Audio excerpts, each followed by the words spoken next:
इस बार के big boss में कई सारे कपल्स भी पहुंचे हैं। पावर कपल के नाम पे अंकिता लोखंडे की भी एंट्री हुई अपने पति के साथ में। लेकिन बिग बॉस में आते ही पता नहीं कैसी फिजा इन लोगों को लग जाती है। ये जोड़े जो कि प्यार के पंछियों के नाम पर मशहूर हैं, इनको भी आपस में देखकर आपको समझ में आने लगता है कि यहाँ पर सब कुछ ठीक नहीं है। कुछ ना कुछ खिचड़ी तो इन लोगों के बीच में पक ही रही है। जाहिर सी बात है, हर कोई ये बात जानता है कि कहीं ना कहीं बंद दरवाजों के पीछे कहानी कुछ और ही होती है। और यहाँ पर बिग बॉस में तो कोई बंद दरवाजा है ही नहीं, पूरा घर में कैमरे लगे हुए हैं। इसीलिए यहाँ पर कोई चीज छुप भी नहीं पाती। अब बिना टाइम वेस्ट किए आपको बताता हूँ कि यहाँ पर हुआ क्या है। दरअसल बिग बॉस 17 की अभी बस शुरुआत ही हुई है। घर के अंदर अपनी अपनी जगह बनाने के लिए कंटेस्टेंट्स के बीच में जद्दोजहद भी चल रही है। इस शो के तीसरे एपिसोड का प्रोमो जब सामने आया, जिसमें कि पति पत्नियों के रिश्ते के बीच में दरार पड़ती थी। मैं बात कर रहा हूं यहाँ पर अंकिता लोखंडे, विकी जैन और ऐश्वर्या शर्मा, नील भट्ट की। एक तरफ जहां ऐश्वर्या को ये समझ नहीं आ रहा कि शो का फॉर्मेट क्या है, तो दूसरी तरफ अंकिता अपने पति से ये शिकायत कर रही है कि वो दूसरों के साथ है लेकिन उनके खुद के साथ नहीं है। इस प्रोमो में बिग बॉस ऐश्वर्या शर्मा भट्ट और नील भट्ट से कह रहे हैं कि दो ऐसे लोग हैं जिन्हें समझ में नहीं आ रहा है कि आखिर चल क्या रहा है और वे करना क्या चाहते हैं। ये सुनने के बाद नील भट्ट अपनी बीवी की तरफ देखते हुए कहते हैं कि मतलब ये मानना होगा कि हम बोरिंग है सर। फिर बिग बॉस की आवाज आती है कि भैया हम तो कह रहे हैं। दरअसल ऐश्वर्या शर्मा अपने पति से पूछती है कि क्या करें क्या।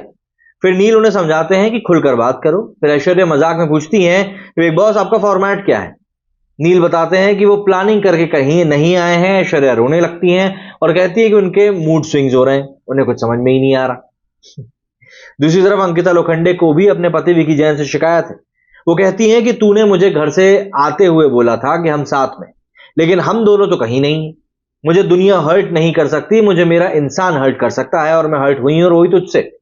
इसके बाद विकी उन्हें सॉरी बोलते हैं, लेकिन वो आगे कहती है कि मुझे इस समय अकेलापन लग रहा है। तू हर जगह है विकी, बस मेरे साथ नहीं है और मुझे इस बात की पूरी फीलिंग आ रही है। भाई देखो, कपल्स के बीच में झगड़े होने शुरू हो गए। मालूम हो कि 15 अक्टूबर 2023 को शो का ग्रैंड प्रीमियर हुआ था, जिसमें इस सीजन के 17 कंटेस्टेंट से इंट्रोडक्शन करवाया गया था। इस सीजन में ऐश्वर्या शर्मा, नील भट्ट, अंकिता लोखंडे, विकी जैन, मुनव्वर फारूकी, मनारा चोपड़ा, अभिषेक कुमार, ईशा मालवीय, जिग्ना वोरा, सना रईस खान, सोनिया बंसल, अनुराग डोभाल, सनी आर्या और कई सारे लोग एंटर हुए हैं। लेकिन हाँ, सबसे बड़ी बात यह है कि यहां पर खटर पटर अभी से ही शुरू हो गई। दूसरे ही एपिसोड में नॉमिनेशन की प्रक्रिया भी हुई। बिग बॉस ने घर वालों से पूछा कि उन्होंने किस सदस्य की गलत कास्टिंग करी, यानी कौन घर में उनके फॉर्मेट के हिसाब से फिट नहीं है। मकान नंबर 1 यानी कि दिल वालों ने मनारा चोपड़ा को नॉमिनेट किया। मकान नंबर 2 मतलब कि दिमाग वालों ने नावीद सोले, और मकान नंबर 3 मतलब कि दम वालों ने अभिषेक कुमार को नॉमिनेट किया। ये तीनों सदस्य इस हफ्ते बेघर होने के लिए नॉमिनेट हुए हैं। उम्मीद की जा रही है कि मनारा चोपड़ा बेघर होंगी, क्योंकि वो तो भैया पूरी टूट चुकी है। मेरे स्टूडियो फिलहाल इतना ही। जय हिंद, जय भारत।